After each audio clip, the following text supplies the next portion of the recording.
네, 6장 1절입니다.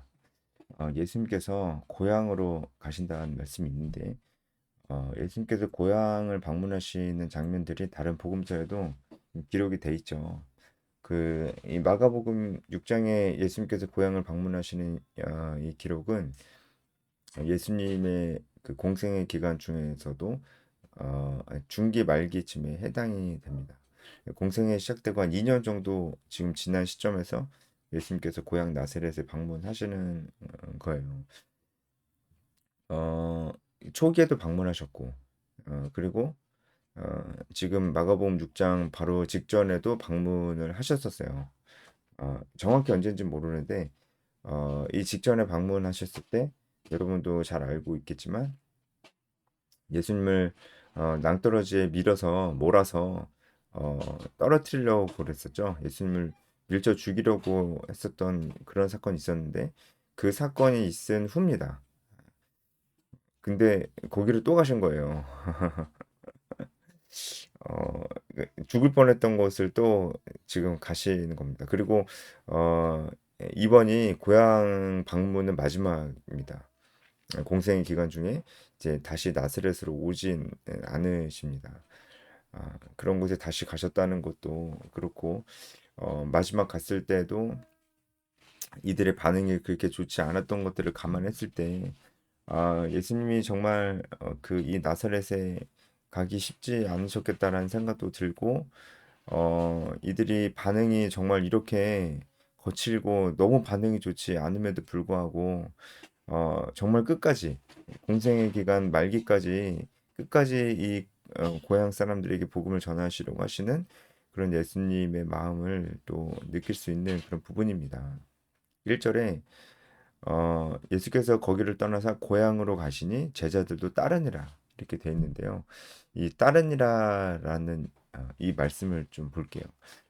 따르니라라는 이 말씀은 헬라어로 아콜루데오라는 동사가 쓰였는데 아콜루데오는 두 가지 단어가 합쳐진 건데 아와 또 켈류도스 이 두 가지가 합쳐진 겁니다. 여기서 아는 연합을 의미하고요. 켈류도스는 길이라는 의미입니다. 그러니까 아콜루데오는 함께 길을 간다. 그러니까 함께 같은 길에 있다라는 뜻입니다. 그게 아콜루데오라는 뜻입니다. 그러니까 어, 이 제자들이 예수님을 따랐다라는 것은 예수님과 함께 같은 길에 있었다, 같은 길을 간다, 예수님과 함께 같은 길을 간다, 아콜루데오 그런 뜻입니다. 그러니까 이게 그냥 길을 같이 걸어가는 게 아니고 완전히 함께한다라는 그런 뜻이죠. 예수님과 완전히 이 사역을 완전히 함께한다라는 뜻입니다. 그리고 이것은 정확하게 예수님이 제자들을 향한 예수님의 뜻이었습니다. 예수님이 제자들을 따로 세우셨을 때 그렇게 말씀하시잖아요. 그렇게 세우신 이유는 그들을 자기와 함께 있게 하시려고 세우셨다. 그리고 보내서 전도도 하게 하시려고 이 두 가지 목적이 있었다는 거 저번에 우리 같이 말씀 봤었잖아요. 그러니까 이렇게 어, 그때 예수님이 제자들을 세우실 때 그 목적이었던 첫 번째 목적이었던 함께 하게 하시려고 세우셨다고 했잖아요. 그 목적대로 지금 예수님이 제자들과 함께 있는 것이고 제자들도 예수님과 함께 행하는 것이라는 것을 알 수 있어요. 예수님의 목적대로 지금 돼가고 있다는 걸 알 수가 있어요. 이 아콜루데오는 신약 성경에서 한 90번 정도, 90회 사용된 것 중에서 그 중에서 79회가 예수님의 사역과 밀접한 관계로 사용이 되었고 그 79회 중에서도 그러니까 신약 성경에서 90번 쓰였는데 그 중에서 79번이 복음서에 쓰였던 거죠. 예수님의 사역과 관련돼서 쓰였던 것이고 79번 중에서도 7번 제외하고 72회는 모두 다 어, 제자들과 관련해서 쓰였다는 거예요. 제자들이 지금 이 6장 1절처럼 예수님을 따르느니라. 제자들과 예수님과의 관계 속에서 이 아콜루데오가 쓰였다는 것입니다. 그러니까 제자의 삶이 무엇인가에 대해서 우리가 한번 생각해 볼 수 있죠. 제자의 삶이 무엇인가라는 것은 예수님을 따르는 삶입니다. 예수님과 함께 따르는 삶이에요. 그리고 예수님께서 그것이 정확하게 의도하신 바였고 우리가 정말 제자의 삶을 산다고 했을 때 정말 이렇게 살아야 됩니다. 예수님과 늘 친밀한 동행을 하면서 우리가 살아야 되고 예수님께서 보여주셨던 삶의 모범을 그대로 우리가 본받아서 그렇게 살아야 됩니다. 제자의 삶이 그거잖아요. 예수님의 삶을 모범으로 삼아서 예수님의 삶을 닮아가는 건 그것이 제자의 삶이고 함께 있었다는 것을 봤을 때 항상 예수님과 친밀한 교제 가운데 있었다는 것 그러니까 우리도 일상의 삶 속에서 하나님과 친밀한 인격적인 교제를 해야 된다라는 것입니다. 그래서 우리가 말씀과 기도로 하나님과 늘 친밀한 교제를 하되 우리가 그냥 말씀을 그냥 막 그냥 읽고 기도도 그냥 막 하고 그런 게 아니고 시간을 채우고 성경 장수를 채우고 그게 중요한 게 아니고 성경을 아주 짧게 읽고 기도를 아주 짧게 하더라도 정말 전심으로 하고 집중해서 하는 겁니다. 왜 전심으로 하고 집중해서 하는 거냐면 이제 마음을 들이면서 해야 되는 거예요. 그래야 하나님과 인격적 교제가 있는 것이고 마음을 들이면서 할 때 우리는 말씀을 마음을 들이면서 말씀을 읽는다면 반드시 지적으로 우리 알아가면서 읽게 돼 있습니다. 이게 너무나 뭐 이렇게 설명하는 게 정말 더 이제 어렵게 느껴질 정도로 너무나 자연스러운 거예요. 왜냐하면 마음을 다해서 말씀을 본다 생각하세요. 그러면은 모르는 거를 알려고 하지 않겠어요? 이건 뭐 너무나 자연스럽고 당연한 거잖아요. 그러한 일들이 우리가 일상생활 속에서 있어야 된다라는 겁니다. 말씀을 알아가려고 하고 그리고 이 말씀을 내 영혼의 거울, 내 삶의 거울, 내 마음의 거울을 삼아야 돼요. 그래서 이 말씀이 거울이 돼서 진짜 내 모습을 자꾸 비춰봐야 돼요. 내가 요즘 어떤가? 내 마음의 중심에 뭐가 있는가? 이런 생각들을 계속 해봐야 됩니다. 그리고 적용을 해서 내 삶과 그리고 내 생각과 내 중심을 자꾸 바꿔가려고 하는 일들이 여기까지 있어야 인격적 교제입니다. 그러니까 의지, 지, 정, 의 세 가지가 다 있어야 인격적 교제입니다. 그렇게 인격적 교제를 하면서 우리가 예수님의 삶을 닮아가야 되는 건데 이 예수님의 삶을 모범 삼아서 닮아간다고 했을 때 우리가 절대로 빼먹을 수 없는 게 정말 제가 저도 이 영상마다 절대로 빼놓지 않는 그거를 절대로 빼먹어서는 안 됩니다. 뭐냐면 바로 전도와 제자입니다. 예수님께서 공생의 기간 내내 보여주셨던 것이 정말 이 전도와 제자고 지금도 예수님께서 고향에 가셔서 회당에서 하시는 일이 복음을 전하시는 일이잖아요. 그 일들을 제자들이 계속 보았고 제자들이 그 모습을 본받아야 하고 우리도 그 모습을 본받아야 합니다. 우리가 회당 가서 복음을 전할 수도 없고 우리가 다 이제 성도들이 일반 성도들이 다 뭐 설교를 할 수도 없는 거잖아요. 그렇게 하라는 얘기가 아닙니다. 우리가 언제든지 하나님의 말씀을 가르칠 수 있을 때 가르치라는 거예요. 그러니까 순장이 되세요, 순장. 영적 리더, 셀 리더가 되세요. 여러분 목자가 되세요. 여러분 소그룹 리더가 되세요. 그래서 소그룹 리더는 모임을 인도하고 나눔 인도만 하면 안 돼요. 가르치는 사람이 되어야 됩니다. 그게 예수님께서 모든 민족으로 제자를 삼으라고 말씀하실 때 나눔 인도만 하라고 나눔 인도만 하는 게 제자의 삶입니까? 아니죠. 아니죠. 그리고 제자의 삶은 반드시 누군가를 가르치는 겁니다. 그래서 여러분 어, 누군가를 가르치셔야 됩니다. 가르치시고 그냥 과외 선생님처럼 지식 전달만 하면 안 됩니다. 지식 전달이 아니에요. 예수님께서 제자들을 가르치실 때 지식 전달만 하셨습니까? 아니잖아요. 같이 먹고 마시고 함께 교제를 나누셨어요. 친해지셨다고요.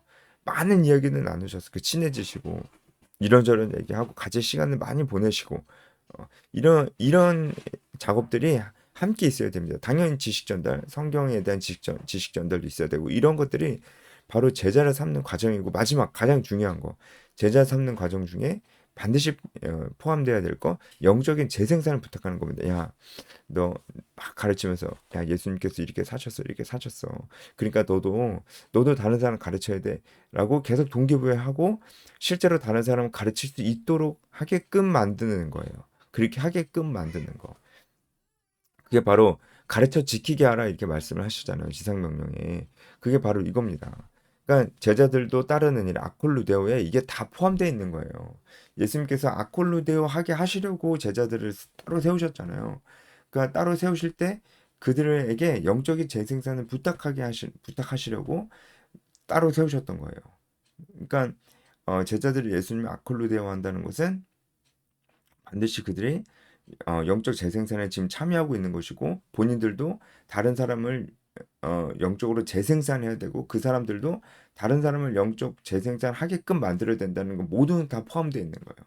예수님을 따르느니라 이 말씀에 다 포함되어 있는 겁니다. 절대로 과정이 아닙니다. 이거는 과정이 아니고 오히려 말씀을 깊이 보고 자세히 보고 전체적인 맥락을 보면은 이렇게 생각할 수밖에 없어요.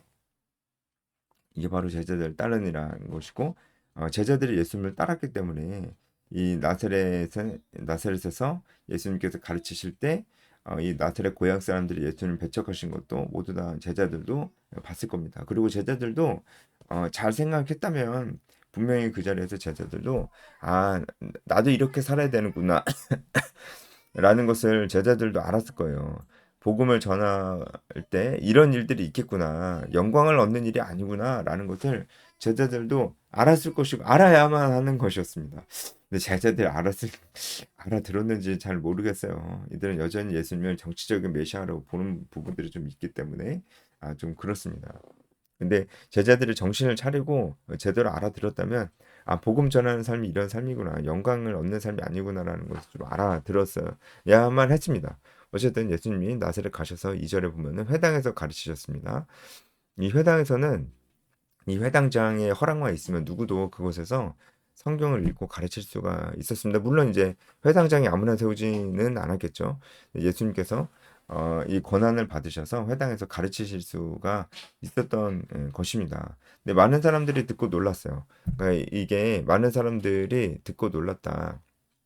이 시점을 보면은 예수님께서 가르치실 때 듣고 놀랐다는 건데 예수님께서 가르치심이 끝났을 때가 아닙니다. 예수님께서 가르치시는 중에 이 사람들이 듣고 놀랐습니다. 왜냐면은 한마디로 예수님께서 너무 권위 있게 말씀을 잘 가르치셨기 때문에 놀랐습니다. 그리고 마가복음에 기록되어 있지 않는데 다른 복음서에는 마태복음에는 예수님께서 많은 또 그 이적들도 보여주셨다고 돼 있어요. 그러니까 그건 가르치시고 또 이적들도 보여주시고 어, 했다는 것입니다. 오늘 말씀에도 6장 5절에 보면은 소수의 병자에게 안수하여 고치셨다고 했잖아요. 물론 소수긴 하지만 고치시긴 했습니다. 이런 일들을 가르치시고 또 보여주셨던 것 같아요. 그래서 예수님이 가르치시면 놀라고 또 이렇게 병자들이 나음을 받는 것에 또 놀랐다는 것을 볼 수가 있습니다. 그런데 참 안타까운 것은 이들이 이렇게 놀랐는데 그 예수님의 가르치시는 권위를 또 듣고 또 놀랐는데 그것이 예수님을 영접하는 것이 아니고 예수님을 배척하는 결과로 이어졌다고 하는 것입니다. 3절에 이 사람들이 이제 예수님에 대해서 이렇게 이제 쑥덕쑥덕 거리는데 다 좋은 말이 아닙니다. 일단은 이 사람이 마리아의 아들 목수가 아니냐. 이 말 자체가 예수님을 굉장히 비하하는 내용인데 왜냐하면은 이 당시에 어, 이 마리아가 예수님의 어머니잖아요. 그 어머니의 호칭을 쓰면서 누구누구의 아들 이렇게 얘기하지 않았습니다. 보통 이제 이 사람들이 예수님을 비아냥거릴 생각이 아니었으면 요셉의 아들 예수가 아니냐 이렇게 얘기를 했을 겁니다.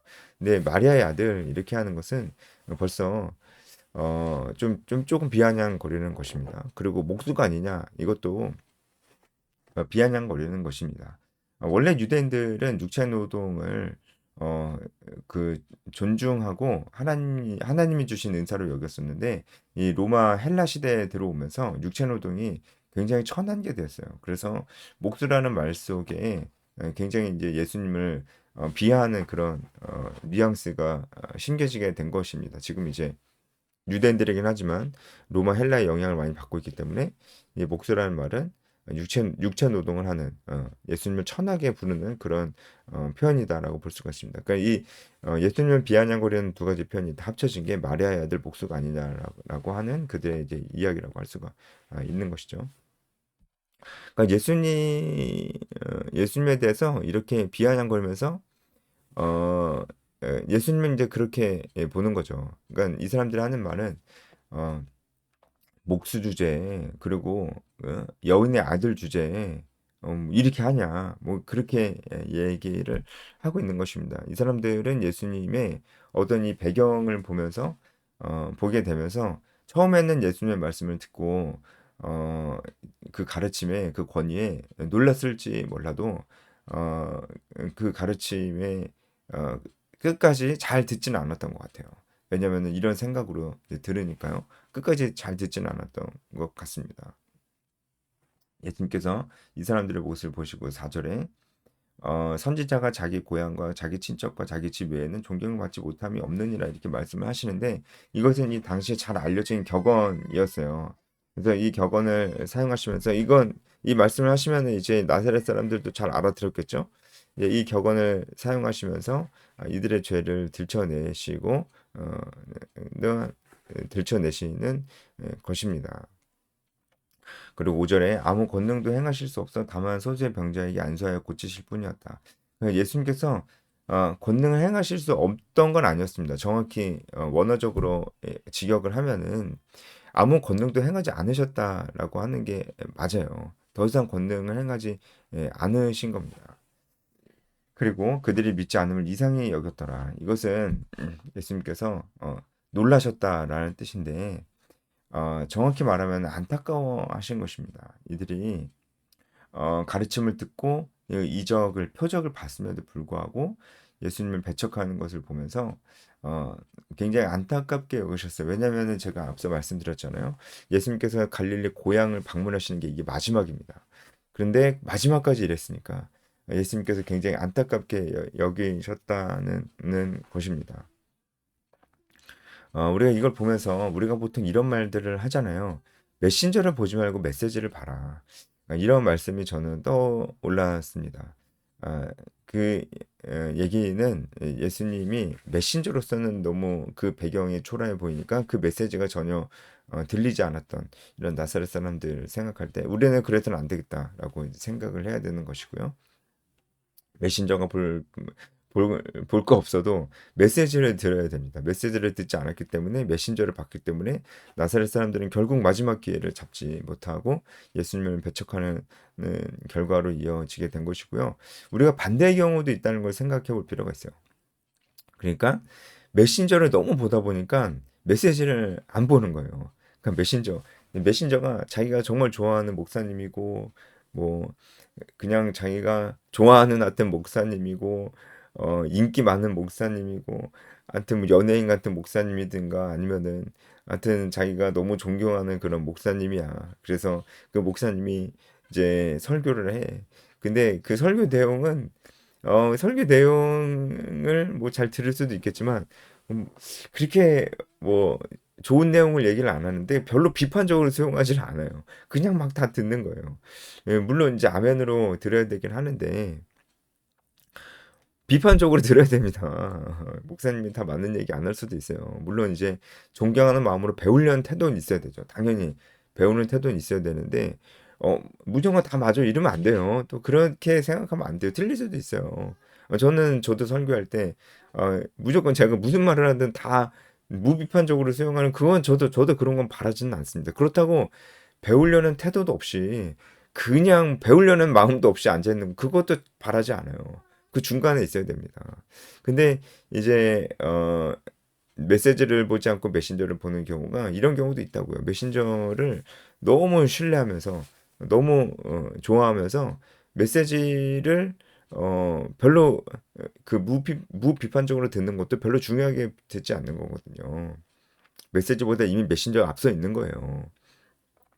그래서는 안 됩니다. 목사님 하시는 말씀이 틀릴 수도 있다는 생각을 하되 배우려는 마음을 가지고 그렇게 봐야 되는 것이고 좀 이상한 거는 이상하다고 얘기도 할 수 있어야 돼요. 목사님한테 가서 자기들끼리 쑥덕거리는 것보다 그게 훨씬 낫습니다. 저도 저한테 그렇게 얘기하면은 저도 좋을 것 같아요. 이런 부분들은 참 이해가 되지 않는데 물론 이제 어, 너무 도전적으로 얘기하는 것보다 잘 얘기해야죠. 그쵸? 잘 얘기해야죠. 이런 부분들은 잘 이해가 가지 않는데 잘 설명해 줄 수 있냐. 그런 태도는 정말 필요합니다, 여러분. 목사님을 성직자로 만들려고 하지 마세요. 목사는 성직자가 아닙니다. 여러분도 평신도가 아니에요.